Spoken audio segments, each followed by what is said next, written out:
সকলকে স্বাগত সংবাদ শিরোনামের পর্দায়। সঙ্গে আমি রয়েছি শ্রেয়া। শুরু করছি আজকের বিশেষ প্রতিবেদন। রাজ্যের বিরোধী দলনেতার কনভয়ে হামলা হয়েছে কোচবিহারে। উত্তেজিত জনতার রোষের মুখে পড়তে হয়েছে শুভেন্দু অধিকারীকে। গাড়ির কাঁচ ভেঙে গুড়িয়ে দেওয়া হয়। আর এরপরে শুভেন্দু অধিকারী ফোন করেন কেন্দ্রীয় স্বরাষ্ট্রমন্ত্রী অমিত শাহকে। দাবি করেন তার প্রাণ সংশয়ের চেষ্টা রয়েছে।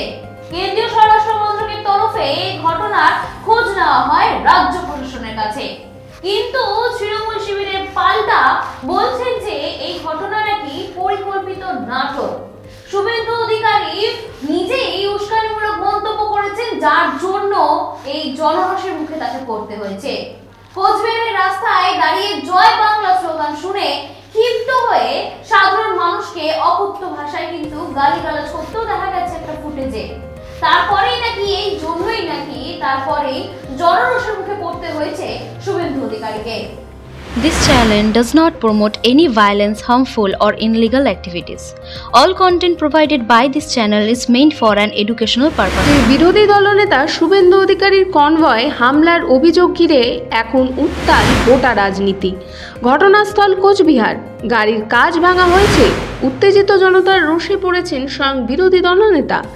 আর তারপরেই সোজা ফোন চলে যায় কেন্দ্রীয় মানুষকে উদ্দেশ্য করেই ব্যবহার করেন অকথ্য ভাষা।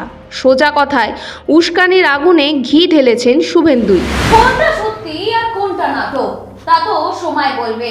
তবে একটা কথা কিন্তু স্পষ্ট হয়ে যাচ্ছে, বাংলার রাজনৈতিক ময়দান কিন্তু ক্রমশ উত্তপ্ত হয়ে উঠছে। বিরোধী দলনেতার উপর হামলার অভিযোগ হোক কিংবা শাসক দলের পাল্টা অভিযোগ, সবটাই আসলে ইঙ্গিত দিচ্ছে 2026-এর বিধানসভা যত এগিয়ে আসছে তত কিন্তু রাজনৈতিক সংঘাতের পারদ চড়ছে। এই ঘটনার ভিডিও ইতিমধ্যেই ভাইরাল হয়েছে সোশ্যাল মিডিয়ায়।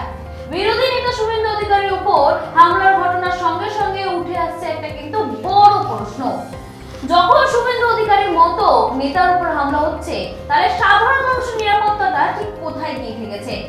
কারণ তিনি এর আগেও কিন্তু যেটা দেখা গেছে যে জয় বাংলা স্লোগান দিতে দেখা গেছে সাধারণ মানুষকে, তখন কিন্তু শুভেন্দু অধিকারী অকথ্য ভাষায় কিন্তু গাড়ি থেকে নেমে তার উপর চিল্লিয়ে উঠেছিল। কি বললেন শুভেন্দু অধিকারী আগে এই রিপোর্টটা শেষ করার আগে সেটা আপনাদেরকে শোনাবো। আপনাদের কোনো মতামত থাকলে অবশ্যই জানাতে ভুলবেন না। এই সংক্রান্ত আরো আপডেট পেতে চোখ রাখুন সংবাদ শিরোনামের পর্দায়। রোহিঙ্গা এবং বাংলাদেশি মুসলমান যেই খাগড়াবাড়ি ঢুকেছি, ১,৫০০ উন্মত্ত হায়নার দল, পাগল কুকুরের দল, চোরের বেটা চোর উদয়ন গুহর নেতৃত্বে ঝাঁপিয়ে পড়েছে। আমি যদি ওই বুলেট প্রুফ গাড়িতে না থাকতাম, আপনারা আজকে মৃতদেহে সামনে दाढ़ी रोहिंग्या और बांग्लादेशी मुसलमान लोग ने किया है। ये फोक्साडांगा और खागड़ाबड़ी एरिया बांग्लादेश से सटा हुआ एरिया है। ये जो आज का हमला हुआ, इसका पीछे अंसारुल बांग्ला, हिजबुल मुजाहिदीन और बांग्लादेश का जमात हिफाजत, ये सब मिला हुआ है।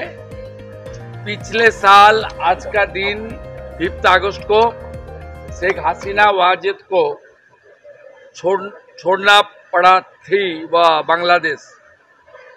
ये तृणमूल कांग्रेस का साथ जो इस्लामिक टेररिस्ट ग्रुप है उसका साथ सीधा सीधा संपर्क है।